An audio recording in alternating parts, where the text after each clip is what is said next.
Bonjour et bienvenue sur ma chaîne Cédric Ali, religion, politique, histoire, culture française et du monde entier.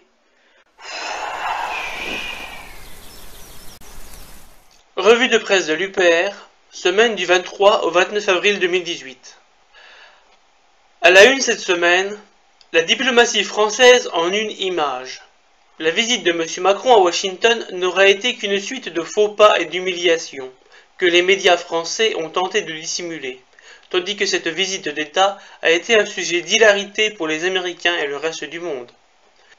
Quelle honte! Le locateur de l'Élysée peut-il faire ressentir aux Français? Comme François Asselineau en a fait l'appel, il est urgent que les parlementaires se prévalent de l'article 68 de la Constitution et se constituent en haute cour pour juger le président sur ses manquements manifestement incompatibles avec l'exercice de son mandat. Alors l'on pourra espérer mettre fin au spectacle affligeant que nous donnons de nous-mêmes et préserver le capital de sympathie mondiale que possède la France, lequel fond actuellement comme neige au soleil. Source Ouest France, 25 avril. France. Macron s'engage auprès de Trump à augmenter les dépenses militaires de la France de 35%.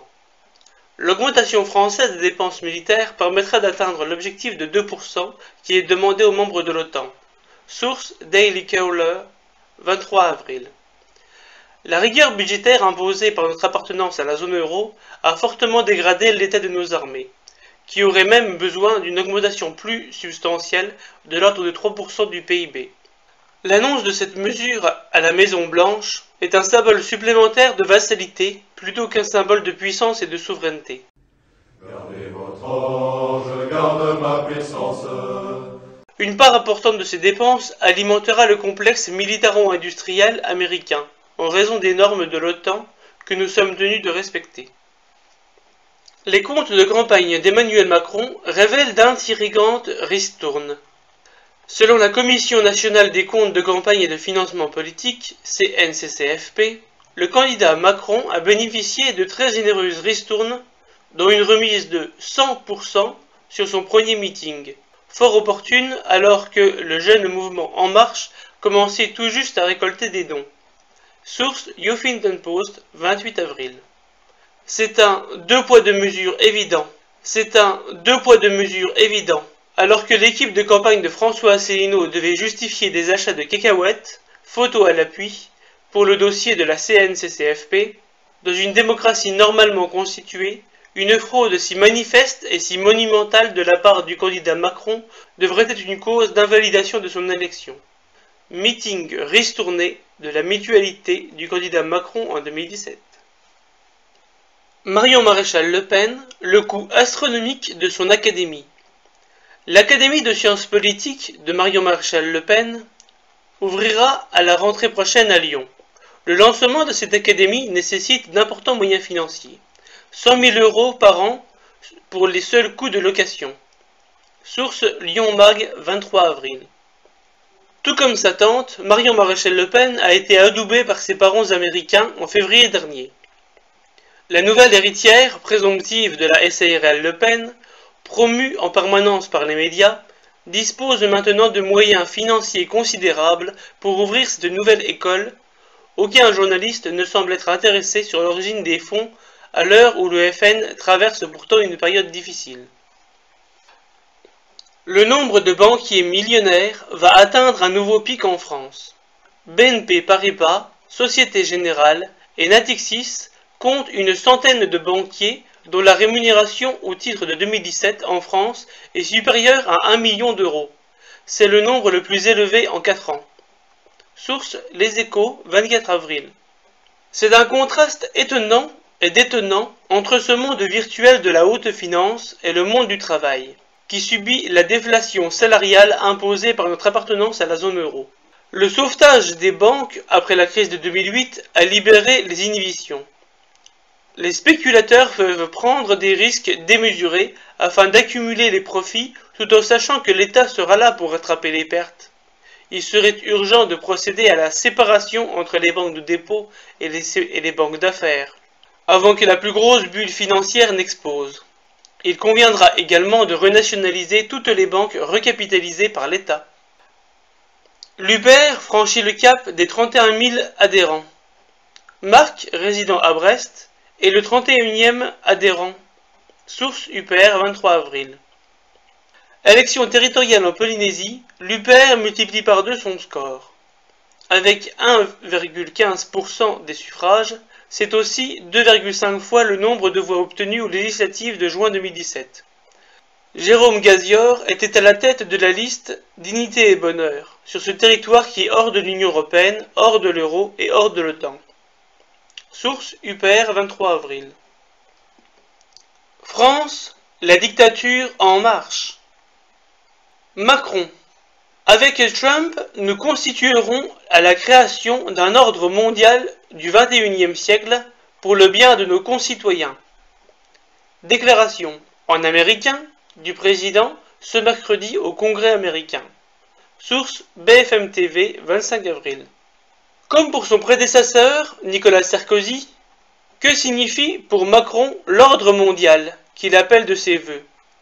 Premièrement, il ne s'agit pas d'une république mondiale, ni d'une démocratie mondiale, mais bien d'un ordre, vocabulaire policier, dictatorial, voire fasciste par excellence. Deuxièmement, il s'agit de quelque chose de mondial, donc qui consiste à imposer à des peuples qui n'en veulent pas une vision du monde façonnée par une oligarchie euro-atlantiste. Troisièmement, cet ordre mondial est prôné par ceux-là même qui violent le droit international, et sont pour cette raison les premiers fauteurs de désordre géopolitique mondial. L'UPR ne veut pas de cela. Il nous faut retrouver une France indépendante, riche de liens d'amitié avec le monde entier et respectueuse de la diversité de toutes les cultures. Et puis nous allons procéder à la résurrection d'une France indépendante en lien d'amitié avec le monde entier. Le grand retour d'une politique d'amitié et de coopération de la France avec la Russie, avec la Chine, avec le monde arabe, avec le monde musulman, avec le monde latino-américain. Nous ne voulons pas du choc des civilisations. Nous ne voulons pas du monde multipolaire. Nous ne voulons pas du nouvel ordre mondial qui nous entraîne à son choc. Pourvoi en cassation, un droit bientôt supprimé? Sans faire de bruit, un projet de loi pourrait porter une atteinte sans précédent à l'accès aux droits des justiciables. Il ambitionne de supprimer le droit à chacun de former un pourvoi en cassation contre une décision de justice, au profit d'un système de sélection des pourvois sur la base de critères extrêmement restrictifs. Les conflits du travail seraient très touchés. L'ambition à peine voilée de cette réforme est de singer, sur le modèle des États-Unis, une Cour suprême où seul un nombre infime d'affaires seront jugées. Sous couvert de modernité, le projet pourrait faire renaître les ruptures d'égalité caractéristiques des parlements d'ancien régime. Source Libération 24 avril. Liberté de la presse. 4 pays africains mieux classés que la France. Norvège, Suède, Pays-Bas, Finlande ou Suisse. Voilà les pays les mieux notés par Reporters sans frontières en matière de liberté de la presse. Au niveau du continent africain, le premier pays à apparaître est le Ghana, 23e position, suivi de la Namibie, 26e position, de l'Afrique du Sud, 24e position, du Cap-Vert, 29e position. 4 pays africains qui sont donc mieux classés que la France, 33e position. Source France Info 25 avril. L'UPR est bien placé pour savoir que la presse française, détenue par une dizaine d'oligarques, censure les opinions politiques qu'elle n'approuve pas. Ce classement peu reluisant montre qu'il est plus que justifié de mettre en place un service public d'information. Assemblée nationale, la brigade antifronde de LREM. Au sein de la République en marche, on n'apprécie guère les contestations des textes de loi proposés par la majorité présidentielle, comme cela a été le cas sur le projet Asile et Immigration. Le parti a donc décidé de créer une brigade antifronde en s'appuyant sur des parlementaires LRM nommés à des postes de whips, c'est-à-dire de fouet en anglais. Source France Info, 21 avril. Encore un copier-coller des méthodes d'expression anglo-saxonne pour LRM et son président qui assume de sauver la francophonie en parlant anglais. Les députés godillots doivent rester godillots et les caporaux sont maintenant chargés de vérifier que personne ne tente de sortir du rang. Après tant d'abus, le peuple se rendra-t-il compte que cette démocratie a été confisquée? Union européenne. Anglais uniquement. L'ambassadeur français claque la porte. Le représentant français auprès de l'Union européenne, Philippe Léglise-Costa, a violemment protesté contre le monolinguisme anglais lors de la réunion du comité des représentants permanents. Et il a quitté sur le champ la séance, histoire de bien montrer qu'il ne s'agit pas d'une plaisanterie, mais d'une réelle préoccupation. Cette sortie française n'est pas anodine, elle marque un changement d'état d'esprit. Ces dernières années, les diplomates hexagonaux préféraient jouer le jeu de discrétion sans vraiment établir de rapport de force, et laisser filer en fait la situation. L'anglais est ainsi devenu lentement la langue dominante.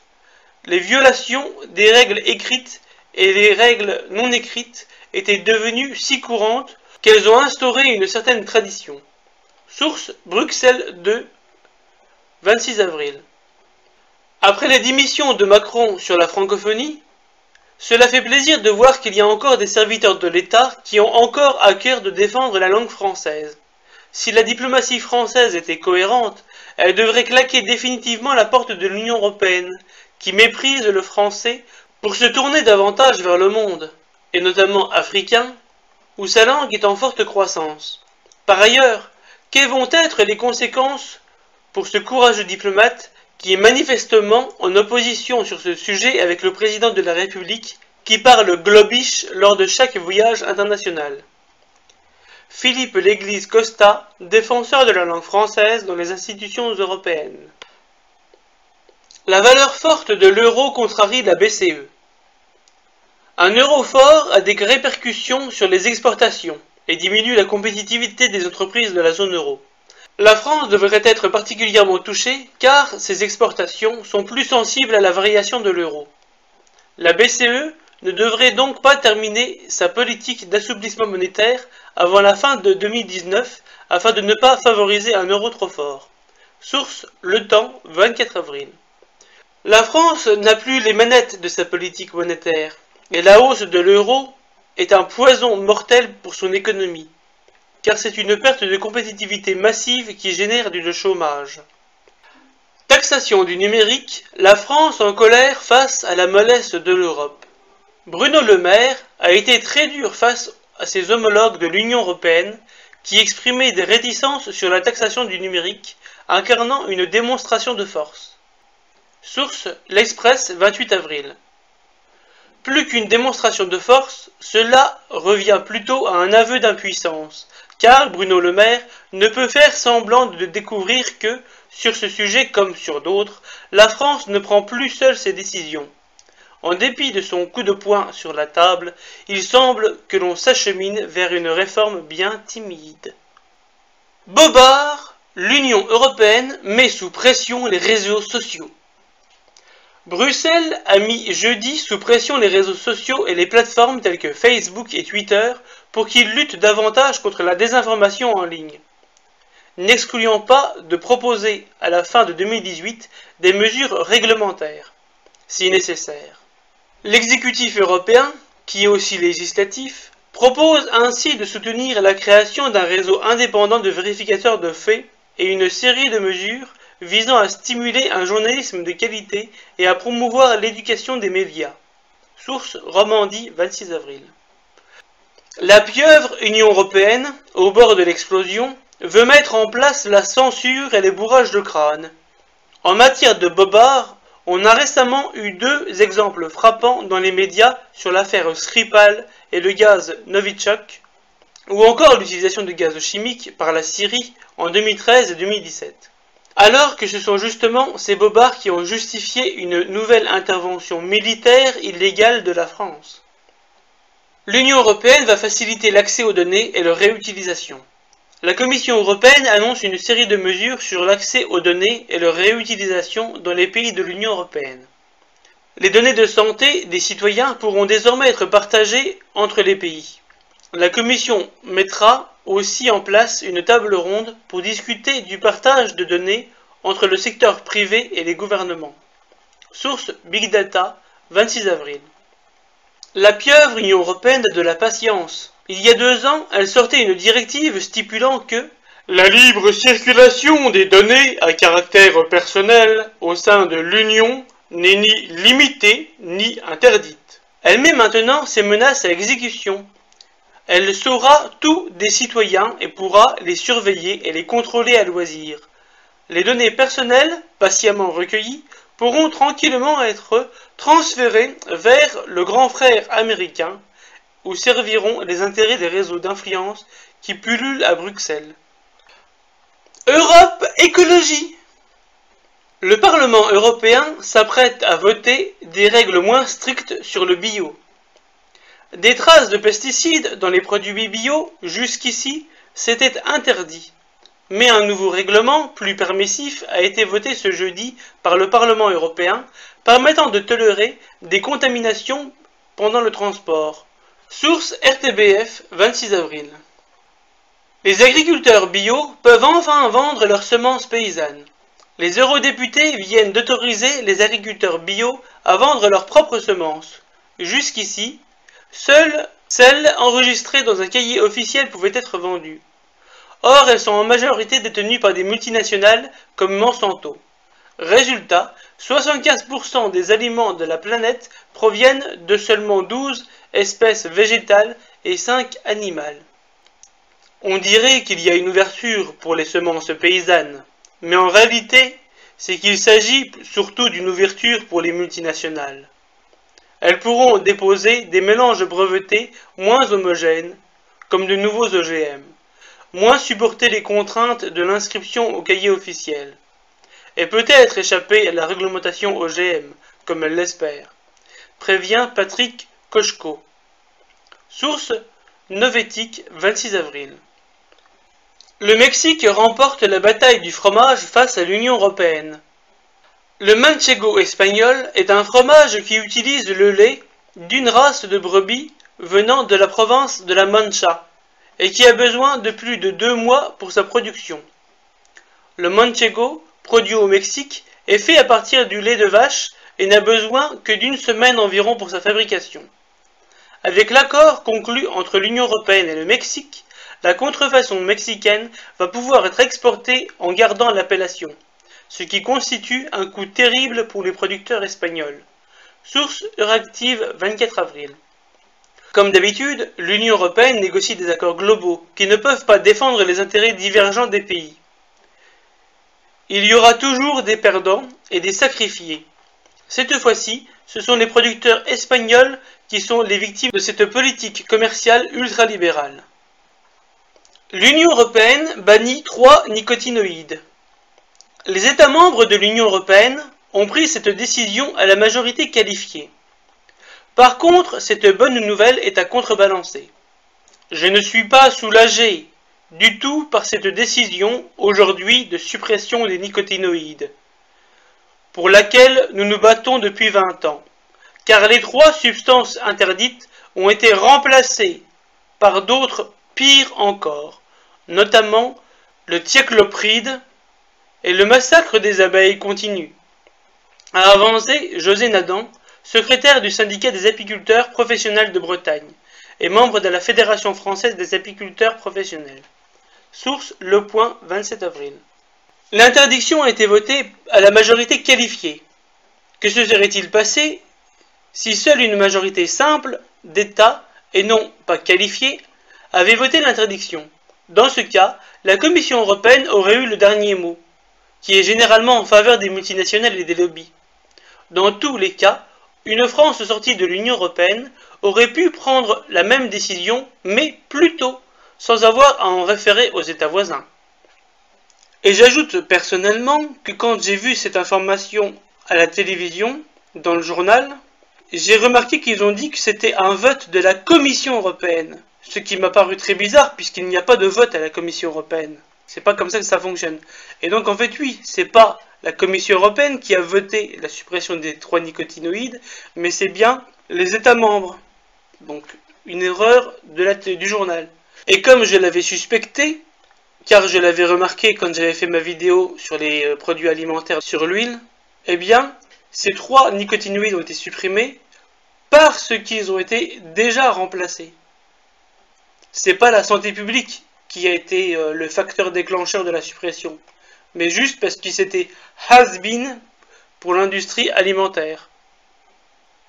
Europe. Le déficit public du Royaume-Uni au plus bas depuis plus de 10 ans. Le déficit public du Royaume-Uni a continué à se résorber au cours de l'année budgétaire 2017-2018 pour atteindre 2,1% du PIB. Source BFM TV 24 avril.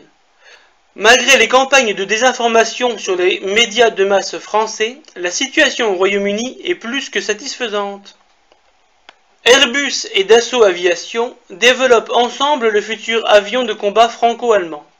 Les deux rivaux historiques construiront ensemble un avion de combat nouvelle génération.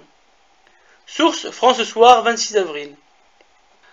Dans un bel ensemble, les journalistes et les experts du service se réjouissent en direct à propos de la souveraineté européenne qu'apporterait un tel avion de combat.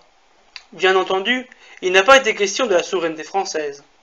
En revanche, on a eu droit aux habituelles leçons de pragmatisme et de réalisme selon lesquelles des pays comme la France n'avaient plus les moyens, et pourquoi, de développer seul un avion de chasse.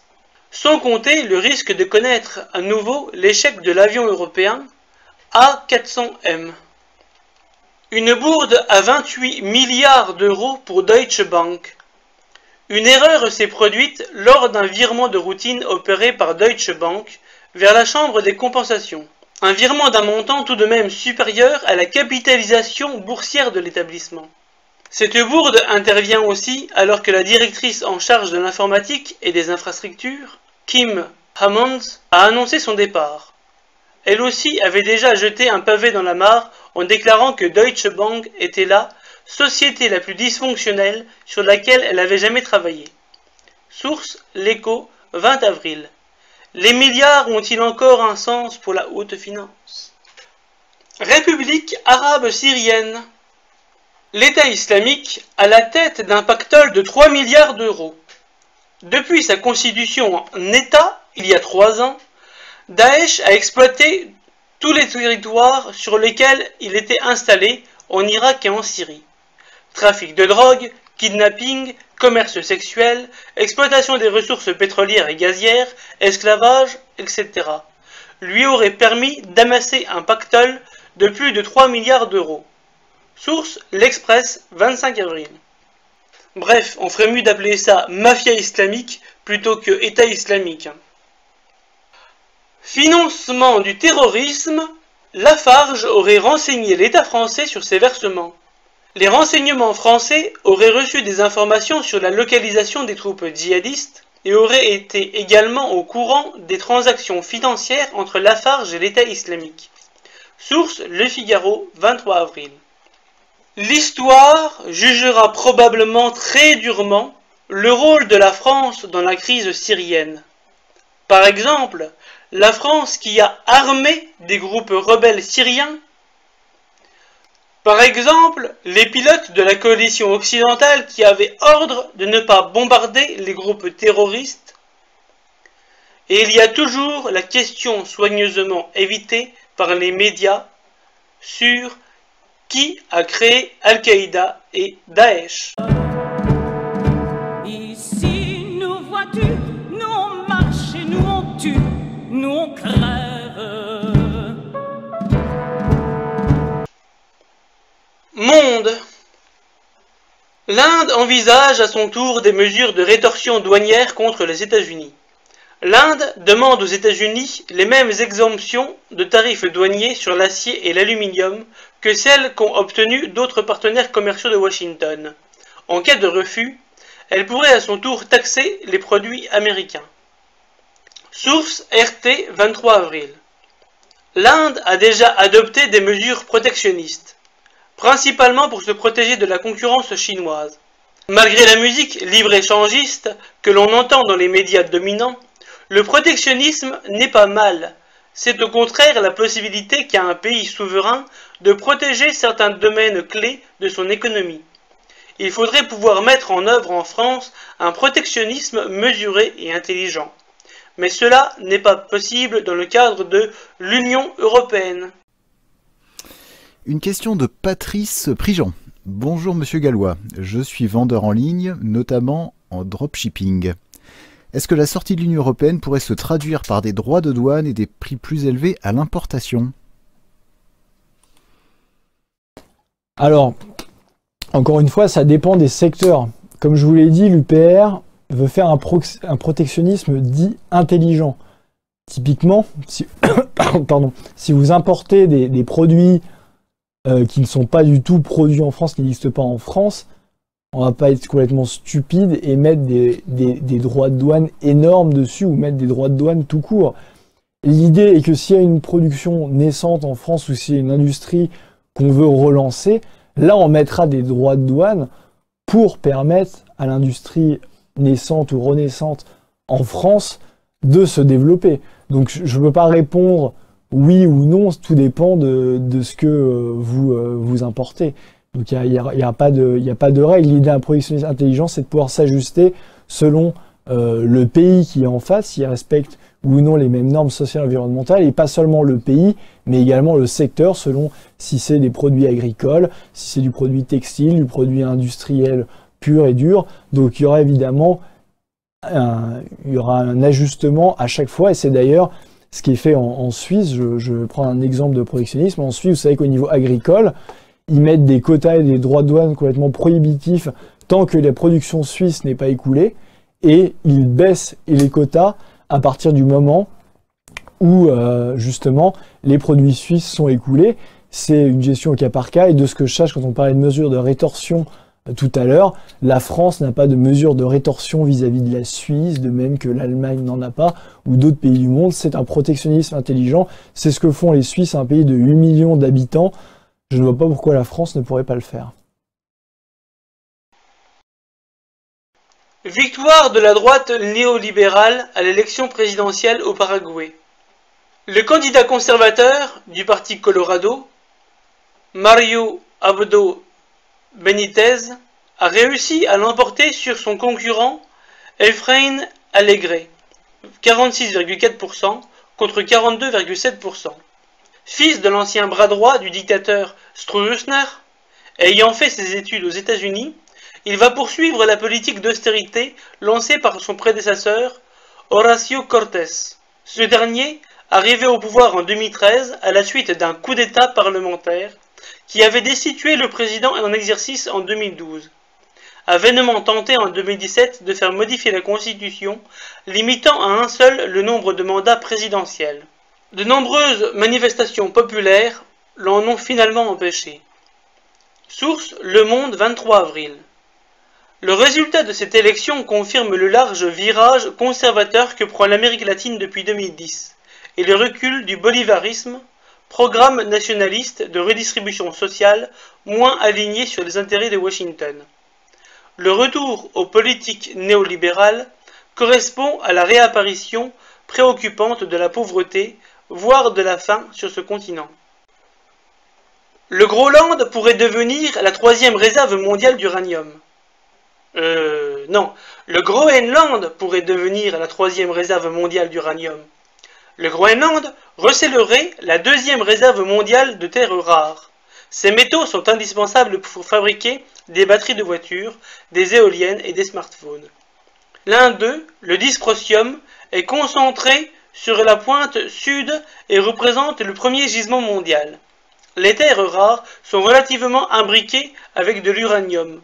Cela pourrait apporter des ressources financières et positionner le Groenland sur la carte stratégique du monde.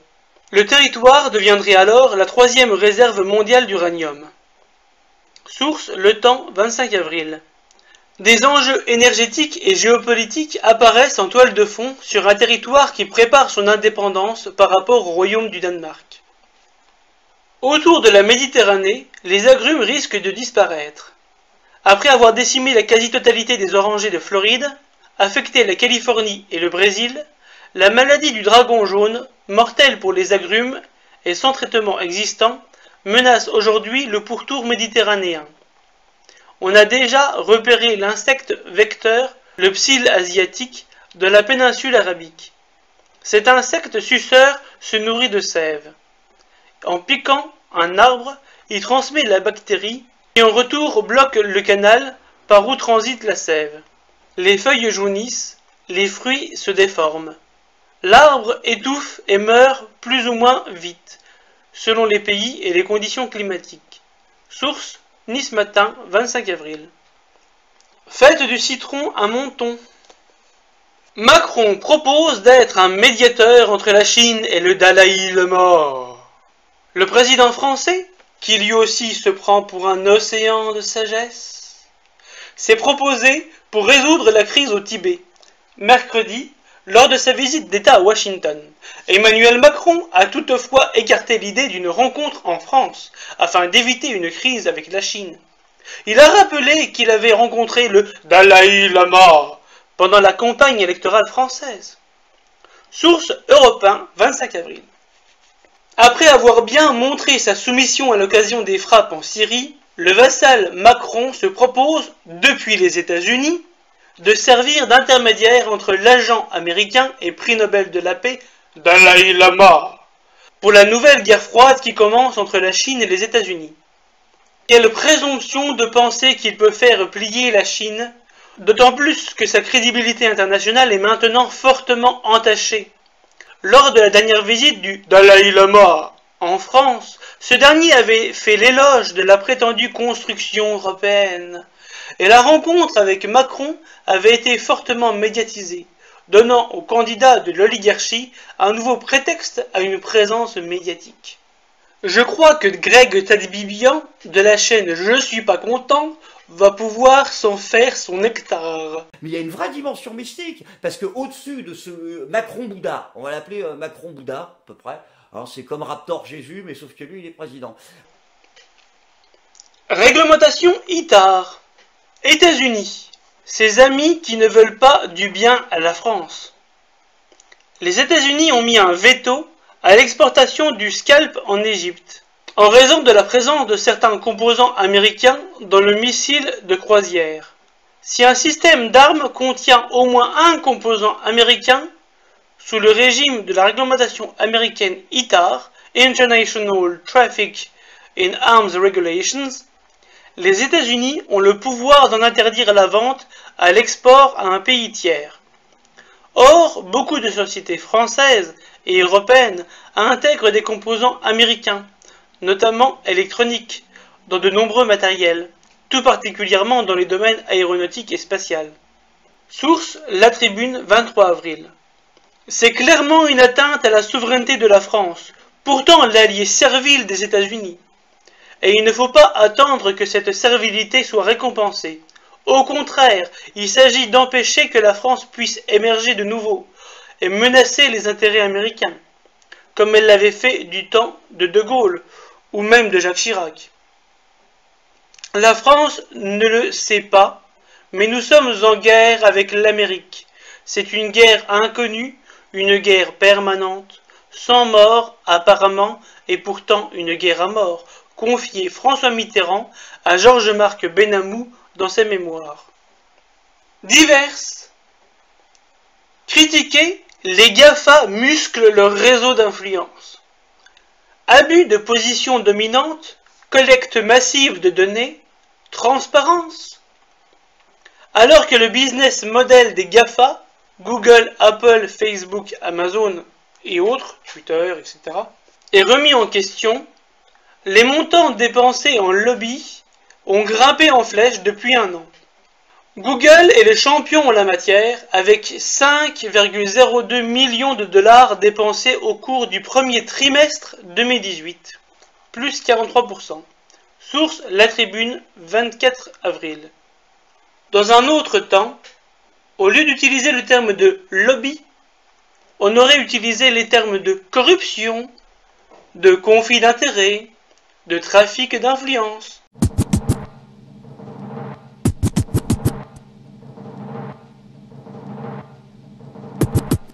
Trafic d'influence. Ah ouais, ah ouais. Trafic d'influence. Ouais. Une fois au pouvoir, l'UPR interdira le stockage hors de France des données personnelles. L'utilisateur doit être propriétaire de ces données et bénéficier du droit à l'anonymat, au déréférencement et à l'oubli sur Internet. Je n'habite pas sous un Tipeee, mais vous pouvez mettre un pouce bleu ou vous abonner. Salut!